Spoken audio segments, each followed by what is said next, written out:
I never thought much of the old house I bought. It was a steal, a Victorian gem with a bit of character, as the real estate agent put it. I saw it as a project, something to fix up and turn into my dream home. But from the moment I moved in, things started feeling off. At first, it was small things. Cold spots in certain rooms, doors that would creak open on their own, and the occasional sound of footsteps when I knew I was alone. I chalked it up to the house settling, an old place with old quirks. But then came the tapping. It started as a gentle knock, almost like someone was testing the walls for something. I tried to ignore it, but it persisted, growing louder and more insistent. It sounded like it was coming from inside the walls, sometimes just a few taps, other times a relentless drumming. It was always at night, just when I was about to fall asleep.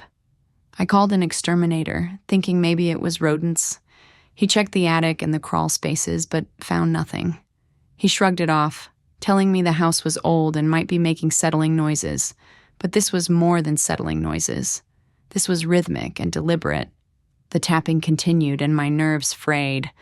I started to feel eyes on me when I was alone. The house felt like it was watching me, every creak of the floorboards a sinister reminder that I wasn't alone. One evening, I decided to investigate myself. I grabbed a flashlight and started poking around the walls. I pulled up the floorboards in the attic and found nothing unusual. But then I noticed something strange. One section of the wall seemed different, slightly discolored. With trembling hands, I pried open a panel, and what I saw made my heart stop.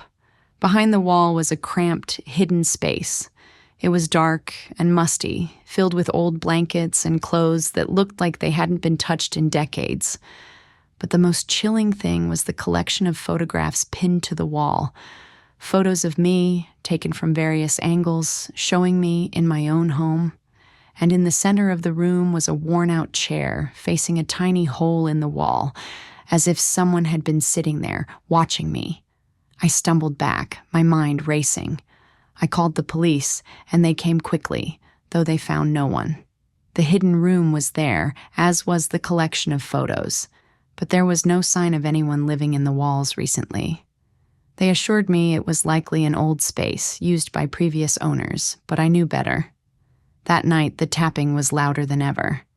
It was as if whatever was in the walls was trying to get out. It grew into a frantic drumming that seemed to echo through every room of the house. I was on edge, every shadow and creak sending me into a panic. The following day, I learned that the previous owners had left abruptly, abandoning all their belongings. They'd moved out without a word, and nobody knew why. I dug into the house's history and discovered something even more unsettling. The property had a dark past, strange disappearances, unexplained deaths, and bizarre incidents that had been quietly swept under the rug. In my desperation, I hired a team to thoroughly search the house. They found more hidden compartments and old storage spaces, but no one was found hiding. It was as if the house itself had been waiting for me to uncover its secrets. The team suggested the tapping could be from old pipes or structural issues, but that didn't explain the photographs and the chair. I couldn't stay there any longer. I packed up quickly and stayed at a friend's house, unable to shake the feeling that something, some presence, was still watching me. I sold the house as quickly as I could. Even then, I'd get calls from curious buyers wanting to know more about the place, but I never went back. I still hear the tapping sometimes, late at night when I'm alone. It's always the same rhythm, as if someone's trying to get my attention from beyond the walls. I don't know if it's my imagination or if there's something or someone lurking in the dark corners of my mind. But every creak, every knock makes me wonder if the house still holds its dark secrets, or if I'm just haunted by what I found.